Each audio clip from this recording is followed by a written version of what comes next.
Nós estamos vendo Neemias aqui numa grande provação. Primeira provação foi que quando eles começaram a reconstruir o muro, Sambalate e Tobias, na presença do exército de Samaria, ameaçaram, ridicularizaram, disseram que aquilo não ia a parte alguma. O Neemias orou e o muro se cerrou pela metade. Aí o que fez? O Sambalate e o Tobias juntaram com os arábios, juntaram com os asdoditas, juntaram com os amonitas e outros mais inimigos e tentaram vir destruir. O que o Neemias fez? Orou a Deus e colocou guarda. No versículo 10, nós vimos que ele passou por uma provação muito grande. O pessoal de Judá, do povo dele, fizeram um concílio e vieram dizer: Neemias, não dá para continuar. Os carregadores não conseguem mais carregar pedras, estão cansados, tem muito pó e não vamos edificar mais. Enquanto eles falavam, chegou um que trouxe a notícia: olha, eu participei de uma assembleia desses inimigos e eles disseram que não vão falar com ninguém, de uma hora para outra vão dar e vão matar todo mundo aqui. E 10 vezes os judeus que moravam no meio daquele povo vieram e disseram: olha, não dá, eles vão atacar, nós conhecemos ele. Naquela pressão toda, o Neemias tomou uma decisão dupla. No versículo 14, ele diz assim: pelo que pus guardas nos lugares baixos, por detrás do muro e nos altos, e pus o povo pelas suas famílias, com as suas espadas, com as suas lanças e com os seus arcos. Então ele fez uma coisa que devia fazer, ele colocou os guardas, mas ele sabia que isso não era bastante. Alguma coisa mais tem que ser feita. Não basta só orar para Deus colocar os guardas dele e proteger, pedir e decretar: está abençoado, está amarrado. O que ele fez? E olhei, era uma assembleia deles, e levantei-me e disse aos nobres e aos magistrados e ao resto do povo: não os temais, lembrai-vos do Senhor, grande e terrível, e pelejai pelos vossos irmãos, vossos filhos, vossas mulheres e vossas causas. Então Neemias fez a obra completa.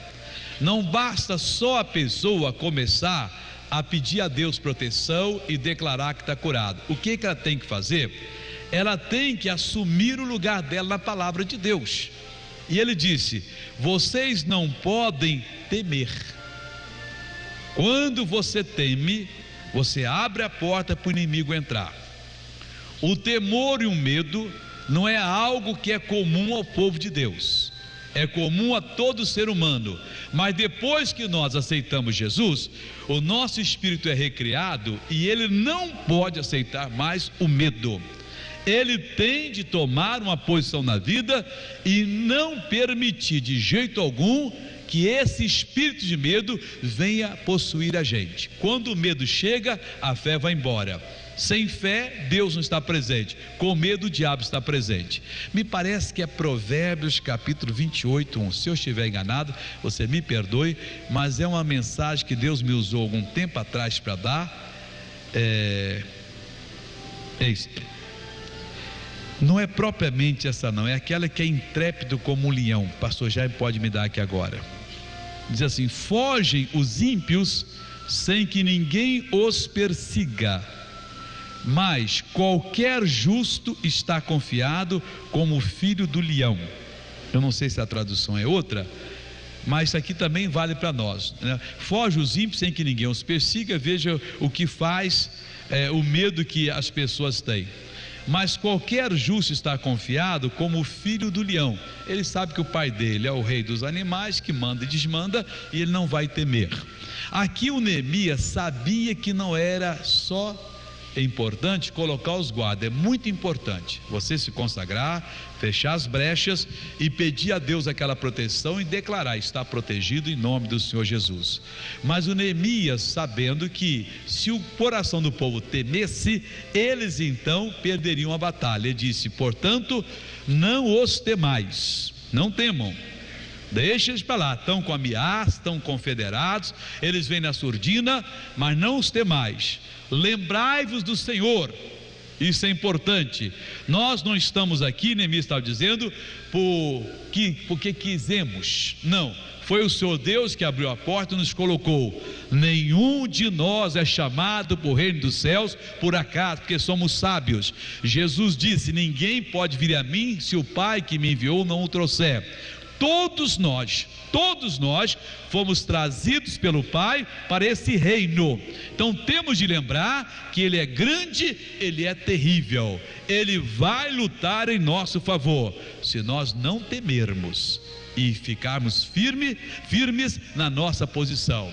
Lembremos-nos de que não chegamos a esse reino por acaso. Não foi a nossa cunhada, o nosso amigo, ou um acidente de percurso, ligamos a televisão e gostamos. Não, o nosso Deus nos trouxe. Então vamos lembrar, quem é o nosso Deus? Ele é grande, Ele é terrível. E que devemos fazer? Neemias disse: e pelejai pelos vossos irmãos, vossos filhos, vossas mulheres e vossas causas. Não seja egoísta, lute só por você não. Lute por você, mas lute pelo seu irmão, lute pela sua mulher, pelo seu marido, pelos aqueles que são da sua casa. Lute e faça a obra. Você não vai se cansar e você vai obter o sucesso em nome do Senhor Jesus. Já trouxeram, é isso mesmo aqui, é na revista, na edição atualizada, que diz: foge os perversos sem que ninguém os prossiga, Provérbio 28:1. Mas o justo é intrépido como o leão. Intrepidez, você sabe o que significa intrepidez? É a ausência de medo. Isso é na tradução atualizada. Na corrigida diz que ele é como o filho do leão, mas na atualizada explicou-se melhor nessa parte aí. O justo, aquele que pratica a palavra de Deus, ele tem que ter ausência de medo. O leão você pode mirar para ele uma pistola 9mm e até descarregar. Enquanto ele puder, ele avança em você. Ele não tem medo daquilo que está diante dele não. O cristão tem que ser dessa maneira. Mas se o inimigo disparar a pistola, meu irmão, diante do Senhor Deus grande e terrível, o inimigo não é nada, e Deus está com você. Diz a Bíblia: maior o que está em nós do que aquele que está no mundo. Então não tema, lembre-se do Senhor grande e terrível e lute pelos seus irmãos, mulher, marido, filho, filha, pelos da sua casa, e a vitória será sua. Amém?